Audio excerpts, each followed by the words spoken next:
Kinshasa est sous ébullition du 9e G de la francophonie. Mesdames et messieurs, bienvenue à cette nouvelle session d'actualité sur nos antennes, aux toiles de fond. Qu'adviendra les infrastructures réhabilitées après ces Jeux de la francophonie en RDC? La communication de Félix Tshisekedi a tablé sur cette question au cours de la 106e réunion du Conseil de ministres. Sommet Russie, Afrique, deux points de vue se sont confrontés, les conflits de génération. Macky Sall, Ambalo, Sassou Nguesso, Assoumani se sont éclipsés de la photo de famille avec Poutine. Une fois de plus, mesdames et messieurs, bienvenue et merci d'être branchés. Après l'ouverture du 9e G de la francophonie le vendredi 28 juillet dernier au stade de martyrs de la Pentecôte de Kinshasa, on parle du démarrage ce samedi 29 juillet de plusieurs disciplines sportives dans différents sites qui s'enchaîneront pendant 10 jours. Deux épreuves sportives, 9 au total, notamment l'athlétisme, le basketball féminin, le cyclisme, le judo, le football masculin, la lutte libre, la lutte africaine, le tennis et bien d'autres. Ces Jeux de la francophonie, un défi relevé pour la République démocratique du Congo. Le vendredi 28 juillet dernier, au stade de martyrs de la Pentecôte, le chef de l'État, Félix Antoine Tshisekedi Tshilombo, a procédé au lancement de ces Jeux de la francophonie dans la capitale, un événement de portée internationale à la fois culturelle et sportif qui se tient du 28 juillet au 6 août prochain en République démocratique du Congo. Suivez. Au nom du peuple congolais et au mien propre, je vous salue chaleureusement et vous souhaite la bienvenue à Kinshasa, capitale de la République démocratique du Congo.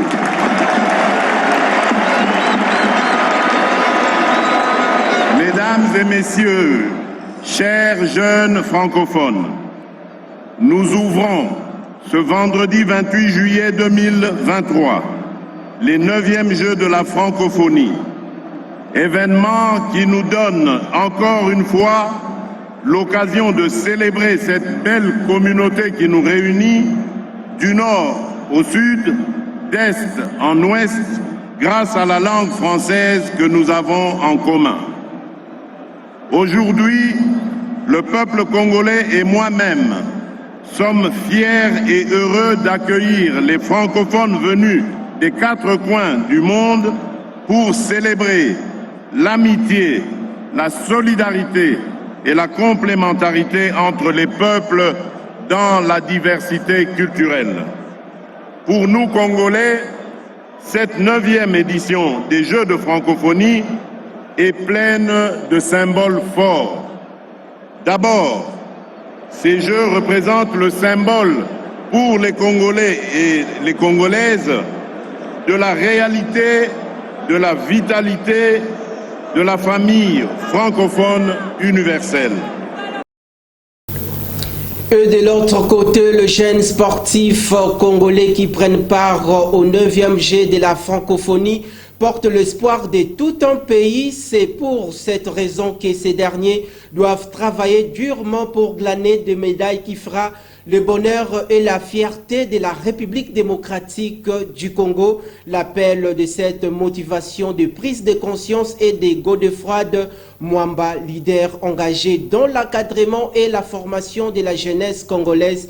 Il est au micro de Patrick John Mukengeshaï. Qui vont participer à cette compétition, qu'ils sont notre espoir. Parce qu'ils sont notre espoir, ils doivent se donner à fond, en sorte qu'ils puissent garder les médailles en République démocratique du Congo, afin de faire honneur à ceux qui sont morts à l'Est. Les médailles qui vont être glanées par les athlètes congolais doivent être dédiées à la population de l'Est. J'encourage la population quinoise à venir nombreuse pour assister à ces Jeux, parce que ce n'est pas tous les jours que la République démocratique du Congo organise les Jeux de la francophonie. Ces infrastructures, c'est vrai, qui vont servir aux Jeux de la francophonie, mais ça va rester quand même les infrastructures pour la jeunesse congolaise. Et cet effort qui a été fourni, je le salue. Je voudrais aussi saluer ici les efforts de nos entrepreneurs. Parce qu'il faut dire que presque 90% des infrastructures ont été réalisées par l'expertise congolaise avec des entreprises congolaises. Et par ailleurs, les Kinois ont réagi à propos de la construction de toutes les infrastructures qui abritent ce jeu de la francophonie à Kinshasa. Retrouvez ces reportages réalisés par votre équipe rédactionnelle. Kinshasa, capitale congolaise, a accueilli le 9e Jet de la francophonie depuis le vendredi 28 juillet dernier. Dans la câblure du stade Omnisport des Martyrs de la Pentecôte, l'ambiance était au rendez-vous avant le coup d'envoi.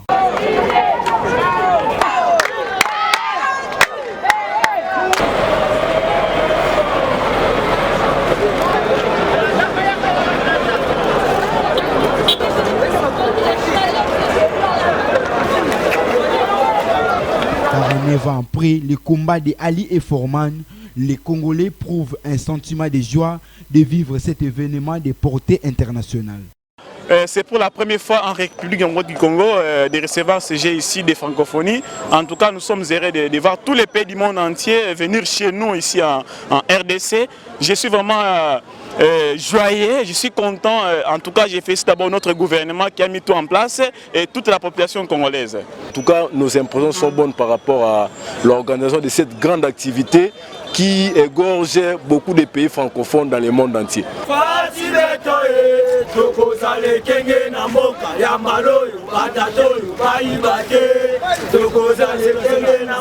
Il est 15h30 à l'intérieur du stade, les décors déjà plantés, la population est dans une atmosphère de mouvance avec les animations à l'entrée. Pas de panique pour la sécurité des personnes et de leurs biens grâce à une disposition conjointe des gardes républicaines et des services de gardiennage. Les infrastructures sportives pour abriter ces jeux sont au bon fixe qui se tiendra du 28 juillet au 6 août prochain dans le pays de Fumukimbangu et de Patrice Emery Lumumba.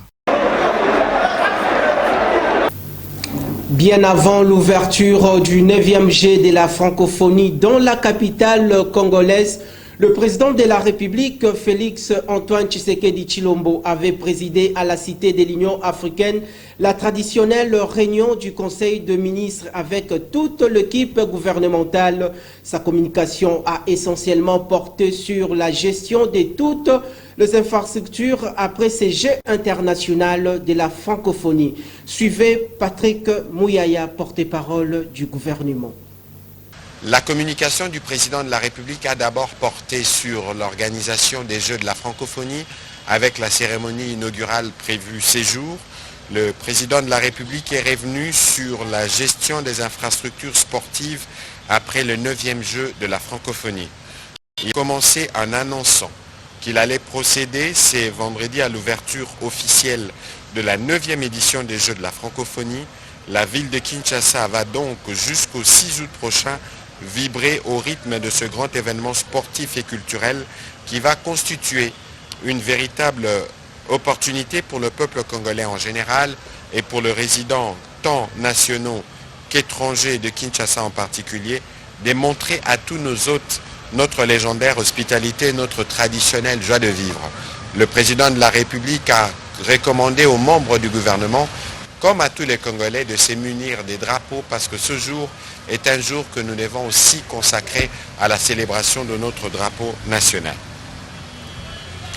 Il a rappelé, par ailleurs, avoir instruit le gouvernement pour ce qui concerne la mise en place des infrastructures sportives devant abriter toutes les disciplines qui concourent au déroulement des Jeux de la francophonie, de construire ou de réhabiliter des infrastructures répondant aux standards internationaux sur l'ensemble des sites sélectionnés, notamment l'université de Kinshasa, le complexe du stade des Martyrs ainsi que celui du stade Tata Raphaël, et d'intégrer dans la réalisation de travaux la durabilité, c'est-à-dire des infrastructures qui vont rester servir longtemps après ces épreuves. Cela étant dit, il a encouragé le gouvernement à mettre en œuvre la politique de maintenance et d'entretien des différents sites pour leur pérennisation. Pour ce faire, Le président de la République a demandé aux ministres concernés par la gestion et la supervision de ces différents sites, chacun dans le strict respect de ses compétences, en l'occurrence le ministre d'État, ministre des Infrastructures et Travaux publics, le ministre de l'Enseignement supérieur et universitaire, ainsi que le ministre des Sports et Loisirs, de prendre dès à présent des mesures relatives aux solutions stratégiques et organisationnelles favorables à une meilleure gestion et utilisation de ce site, à la mise en œuvre des stratégies opérationnelles et attractives pour les valoriser et à la politique de sensibilisation des usagers éventuels aux agences et aux autres groupes désireux de les fréquenter, de veiller à une utilisation responsable et citoyenne de cet héritage des Jeux.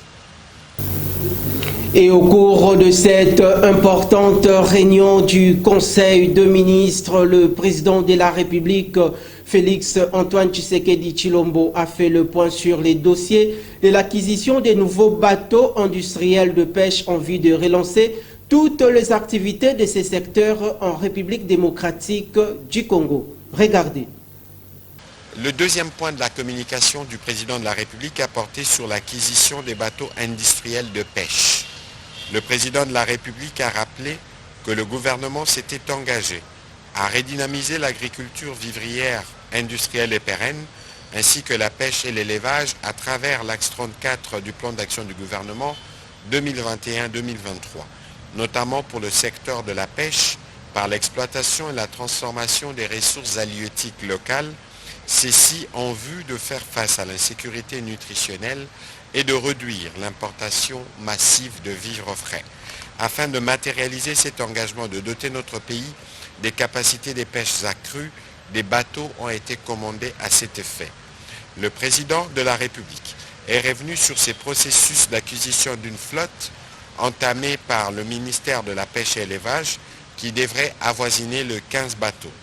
Le dossier a déjà reçu les avis positifs de toutes les structures habilitées et intéressées par l'aboutissement de ce dossier.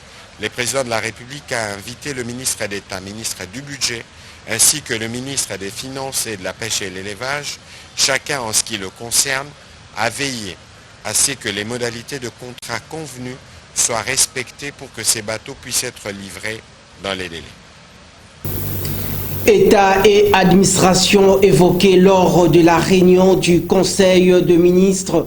Le vice-premier ministre en charge de l'Intérieur, Peter Kazadi, a présenté la synthèse de la situation sécuritaire du territoire national marqué sur le banditisme et la criminalité dans les coins urbains de la ville-province de Kinshasa, ainsi que la réhabilitation du président de l'Assemblée provinciale de Kinshasa et bien d'autres. Suivez.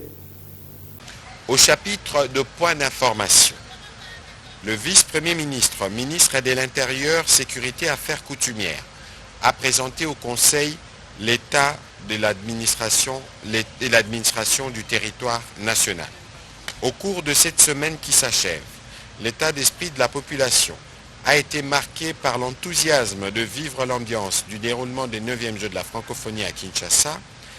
Sur le volet politique, le vice-premier ministre, ministre de l'Intérieur, a évoqué le cas de la réhabilitation du président de l'Assemblée provinciale déchu par la majorité des députés provinciaux à Kinshasa et celui de la déchéance du gouverneur de la province du Kasaï oriental après celle du président de l'Assemblée provinciale.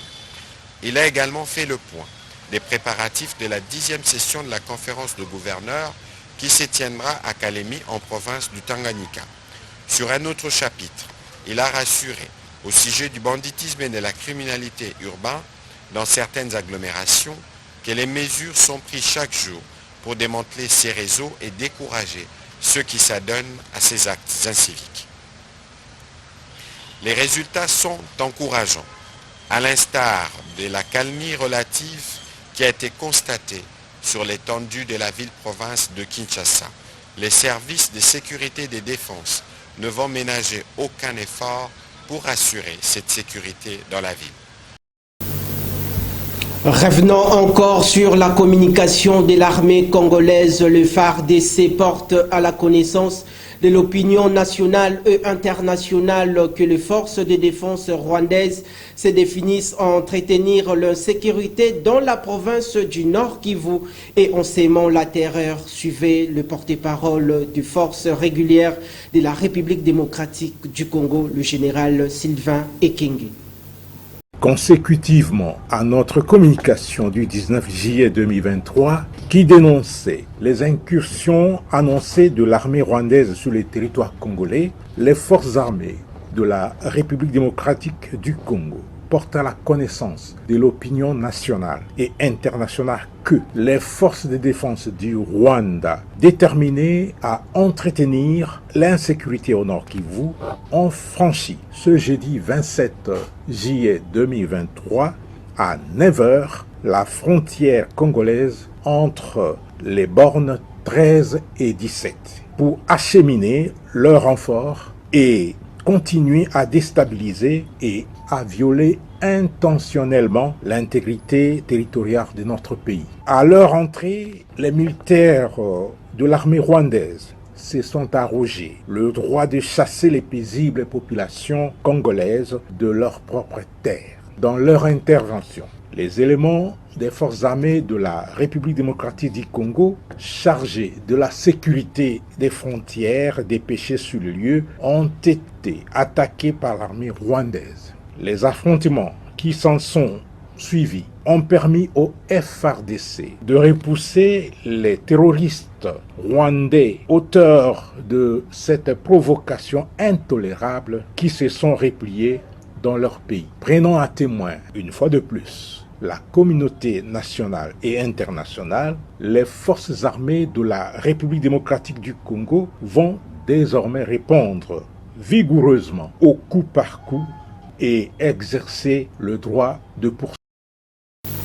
Changeons de chapitre pour parler cette fois-ci de questions qui touchent essentiellement la société. Retenez que dans la capitale, le restaurant de fortune, communément appelé Maléo à Foissonne, la ville, la question est orientée vers la conservation des aliments selon les normes hygiéniques. Une incertitude retrouvée chez les consommateurs quinois. Voici ces reportages.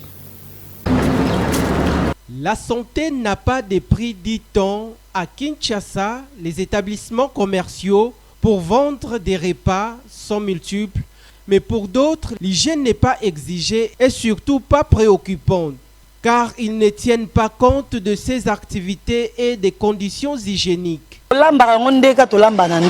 Nous les préparons tels que nous les faisons dans nos maisons respectives. Nos enfants le consomment également. Donc je le prépare dans la même manière que ce qui s'est fait chez moi. Mais l'État ne nous aide pas, au contraire. Les policiers viennent pour nous menacer parfois et détruire nos aliments. En effet, plusieurs consommateurs congolais font face à certains risques liés aux conséquences néfastes d'une mauvaise conservation des produits alimentaires, notamment la typhoïde, la malaria ainsi que d'autres maux de ventre persistants sont dus à la négligence de biens. Oui, je mange les maléos. Certains font bien la nourriture en mangeant et descendent bien, d'autres ne les font pas comme il s'est. Et aussi, plusieurs ne préparent pas dans de bonnes conditions, sans tenir compte de l'hygiène et ne couvrent pas confortablement les repas, et ça attire les mouches. Et l'État doit s'imposer contre ça pour éviter ce genre de réalité. Signalons que les restaurants aident plusieurs personnes en cas de famine imprévue. Il est donc important de les tenir en bon état et bien conserver des produits vendus pour les clients. Cependant, ces derniers demandent aux autorités compétentes de bien prendre en compte ce travail, car souvent les agents de l'ordre viennent gâcher et perturber leur commerce sans aucune raison valable. D'un dossier à l'autre, sachez que le debout congolais est l'hymne national entonné en République démocratique du Congo, incarnant les valeurs culturelles et historiques de la succession des différents événements du pays dont les Congolais sont appelés à connaître et d'intérioriser comme patrimoine immatériel. Suivez.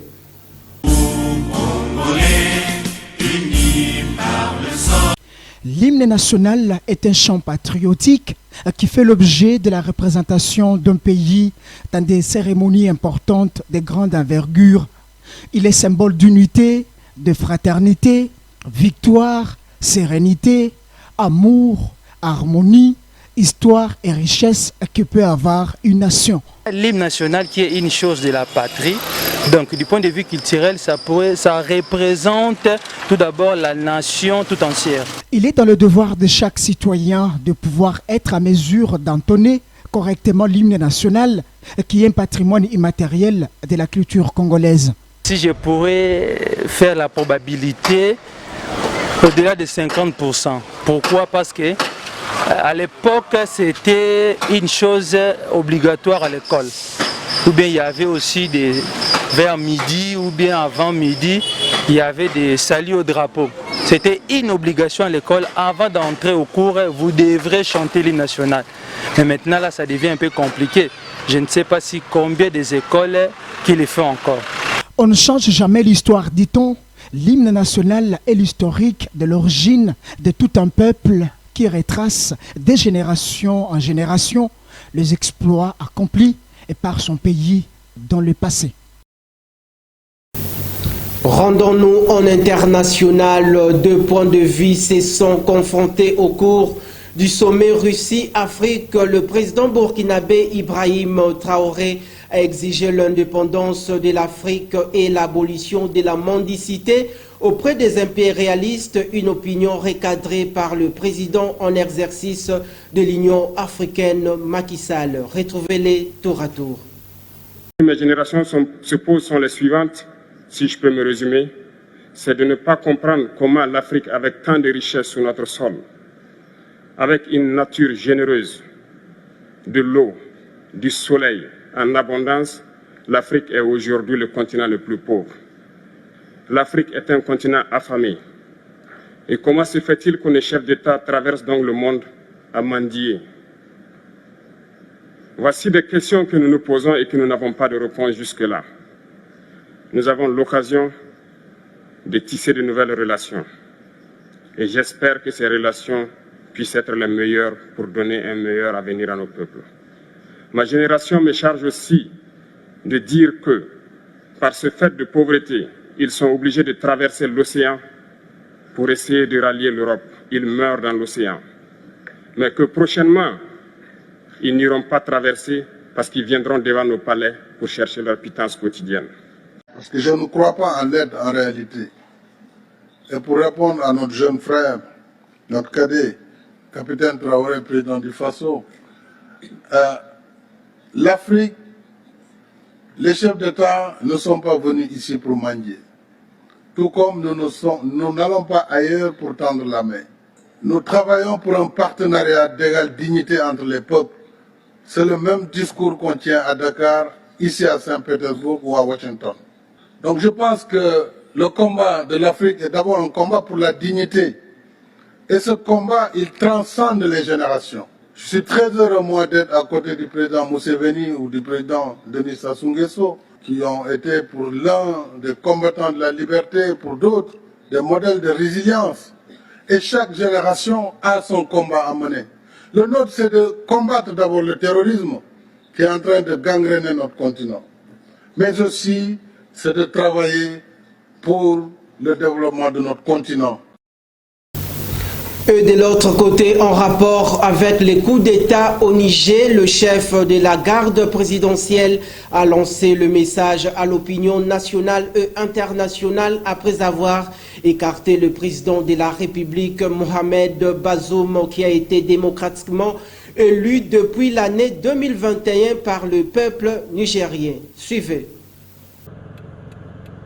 Le nouvel homme fort du Niger n'est autre que le chef de la garde présidentielle, le général Abdourahmane Tiani.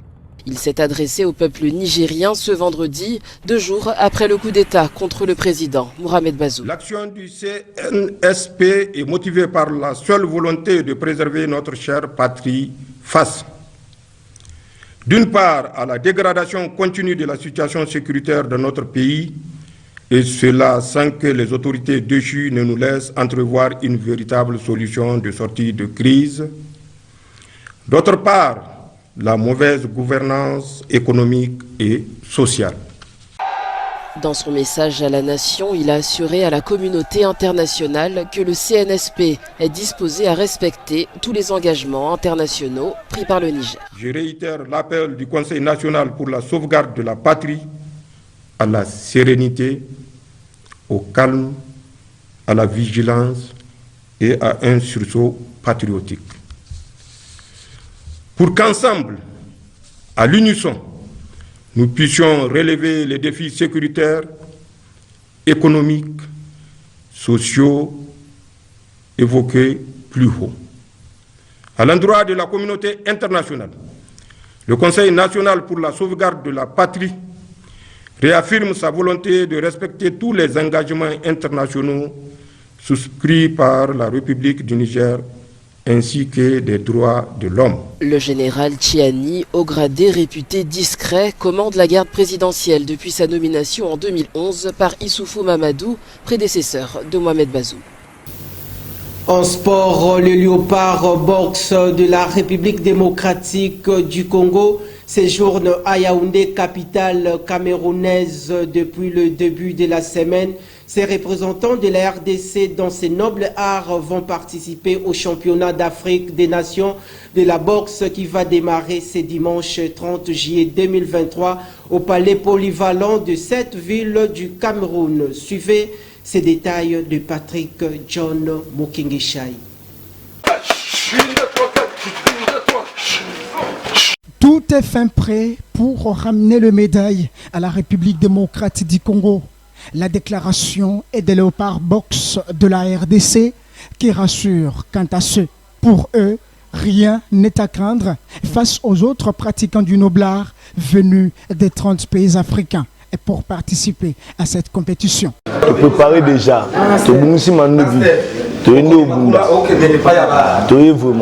Ça va, conditions sont bien. Les habitants déjà dans Yaoundé. Les diagrammes sont déjà bébés. Les autres, la cas, dimanche. Il faut se mesurer sur les risques. L'ambiance est vraiment waouh. Donc, mission est même morale, même esprit. Donc, ils sont vraiment bien. Calme. Donc, force toujours. Tous ces gens qui nous soutenir de loi.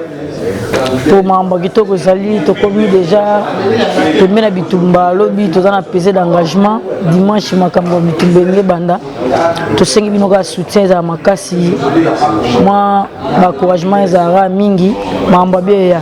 Pour le directeur technique national, coach Lofanga, tout a été fait à Kinshasa en termes de préparation. Ici, c'est juste les séances techniques et tactiques qui s'organisent. Tous les entraînements, il y a moulaïté par exemple, c'est pas commis, c'est pas préparé à partir de Kinshasa. Tu as des gants, session il y a matin et ali, session soir et ali. Tous ça pour représenter le drapeau de RDC, tout ça pour représenter Mokonzi Mboka Nabiso, tout ça pour représenter le ministre Asfo, tout ça pour représenter la Fédération congolaise de boxe. Pour Nabiso ali, tous ont la médaille, tous ont la médaille. Notez que le démarrage de ces championnats d'Afrique des Nations de boxe va donc débuter ce dimanche 30 juillet 2023 au palais polyvalent de la ville de Yaoundé. Les Léopards boxe de la République démocratique du Congo louent également les très bonnes conditions dans lesquelles ils sont dans la capitale camerounaise. Donc, commentaire exactement. Toujours en sport, défaite de Léopards U20 de la République démocratique du Congo au tournoi du Jet de la francophonie le vendredi 28 juillet dernier au stade Tata Raphaël face au Bénin. Suivez. Face aux guépards, les léopardos de la RDC n'ont pas montré leurs griffes dans une explication du tournoi sportif du Jet de la francophonie aux pelouses du stade du Père Raphaël de la Kétule dans la commune de Kalamou. La première partie de la rencontre marquée par un score vierge des 0 buts partout après des actions dans les deux camps. C'est au retour des citrons que tout a changé, mais en défaveur des Congolais, les hôtes de ce 9e jet de la francophonie. Sur une faute de main du gardien des Léopards U20, L'attaquant béninois David Tchachao va ouvrir le score à la 52e minute et quelques minutes plus tard, Bienvenu Joachim Vininou va inscrire le but de la victoire par la tête à la 72e minute de jeu. En infériorité numérique, que la République démocratique du Congo a fini cette première rencontre suite à l'expulsion de Christian Kalala à la 72e minute. Les Congolais joueront le Mali le 30 juillet prochain pour son deuxième explication dans ce tournoi du jeu de la francophonie. Et enfin, les valeurs nutritives, parlons-en. Que savez-vous de pamplemousse? Les détails avec Rita Mboua. Le pamplemousse est un agrume dont l'écorce épaisse et de couleur orangée renferme une chair pulpeuse à la saveur amère unique. Qu'on aime le savourer en jus, en entrée ou en dessert avec un peu de sucre, le pamplemousse apporte toujours une note d'originalité en cuisine. Côté nutrition, le pamplemousse est excellent grâce à sa faible teneur en sucre et à sa haute teneur en vitamines, minéraux et antioxydants. Parmi les nutriments contenus en bonne quantité dans le pamplemousse, nous pouvons citer quelques-uns. Le pamplemousse est une excellente source de vitamine C. Il est une source de vitamine A. Il est aussi une source de vitamine B5 et le cuivre. Le pamplemousse est un fruit rafraîchissant au contenu exceptionnel en vitamine C. Le composé antioxydant qu'il renferme procure de multiples bienfaits pour la santé, notamment contre le cancer et les maladies cardiovasculaires. Plusieurs études prospectives et épidermologiques ont révélé qu'une consommation élevée de fruits et de légumes diminue les risques de maladies cardiovasculaires et de certains cancers et d'autres maladies chroniques. Le pamplemousse renferme également d'autres caroténoïdes, mais en quantité moins importante. Le caroténoïde possède des propriétés antioxydantes dont la consommation d'aliments riches. Plusieurs études ont démontré que la consommation d'agrumes, dont le pamplemousse, serait reliée à la prévention de certains types de cancers, comme les cancers de l'œsophage, le cancer d'estomac, les cancers du côlon, de la bouche et du pharynx. Selon l'une de ces études, une consommation modérée d'agrumes, soit de 1 à 4 portions par semaine, permettrait de réduire le risque de cancer touchant les tubes digestifs et à la partie supérieure du système respiratoire. C'est ici que s'achève cette page informative à Kinactu Télévision, votre partenaire d'excellence. Vous étiez très nombreux à nous suivre. Avant de vous quitter, retenez ceci. Qu'adviendra les infrastructures réhabilitées après ces Jeux de la francophonie en RDC? La communication de Félix Tshisekedi a tablé sur cette question au cours de la 106e réunion du Conseil de ministres. Sommet Russie, Afrique, deux points de vue se sont confrontés, les conflits de génération.